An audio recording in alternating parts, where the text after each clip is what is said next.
Hello and welcome, I'm your host KB, and you're watching the Retrospective.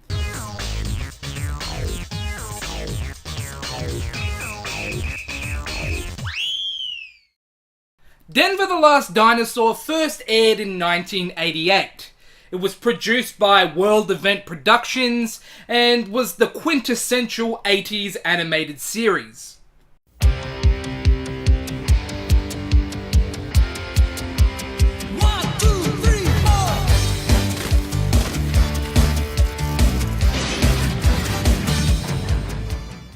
As the show's title infers, the main protagonist here is a dinosaur named Denver, who's hatched from a prehistoric egg which is unearthed at a Californian development site. He's discovered by a group of radical 80s teens who managed to hatch the egg by accident, thus revealing the world's last dinosaur. It's a dinosaur! Fearing that Denver would be highly sought after by scientists and people wishing to exploit him, the teens band together and make it their mission to keep him safe.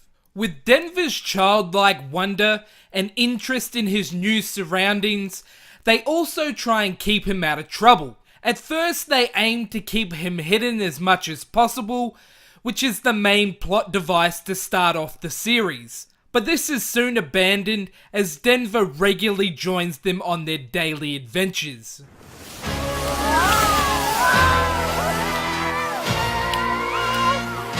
Denver, turn! You're heading for the edge!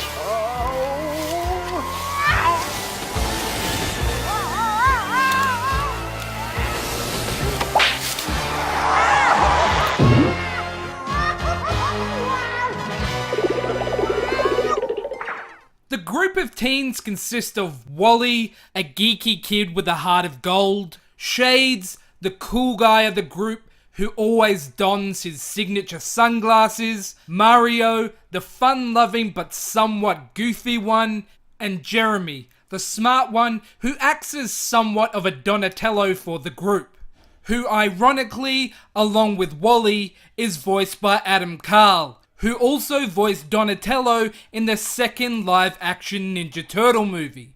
And in keeping with the Ninja Turtle theme, also Mario and Shades are voiced by Cam Clark, who voiced Leonardo in the original Turtles cartoon. That karate champ dino was really rad, man.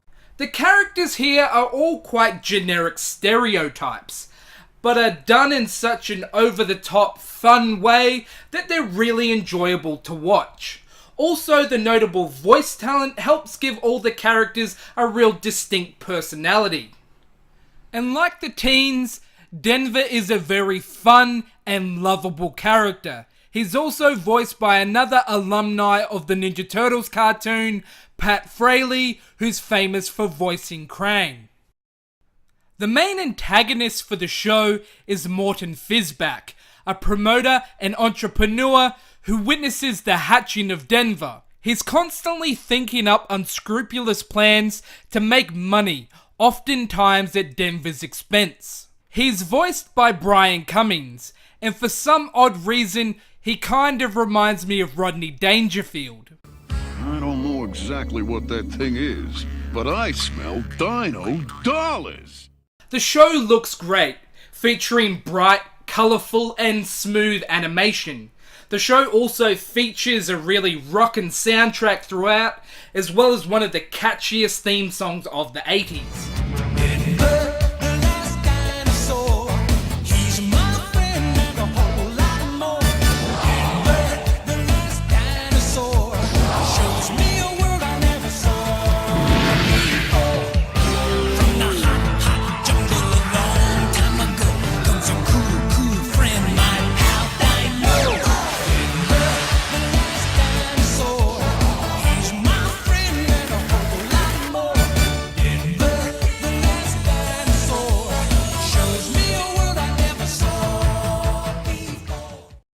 The storylines, as I mentioned before, are a little bit thin and predictable, which is what you'd expect with shows from this era, but the overall production value and the characters here really make the show enjoyable to watch.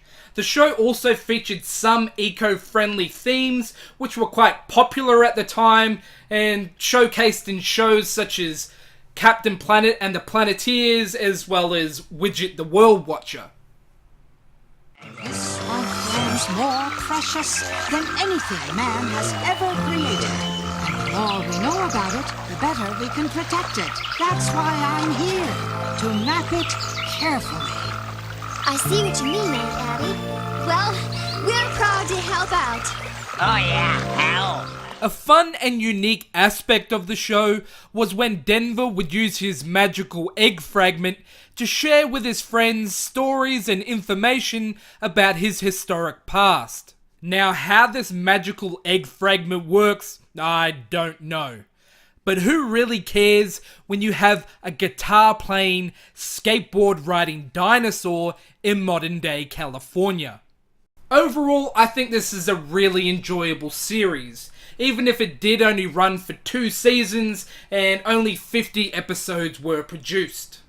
I definitely recommend checking out this series, and luckily enough, the show has had several DVD releases, including a complete series release, which came out in 2014, and it can be picked up relatively cheaply, considering it features all 50 episodes and a few nice bonus featurettes.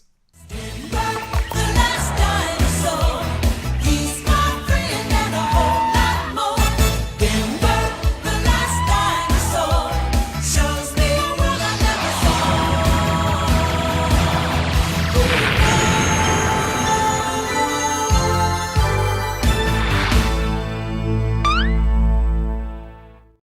As always, thanks for watching the episode. Please remember to like, share, and subscribe, and I'll catch you all on the next episode of The Retrospective.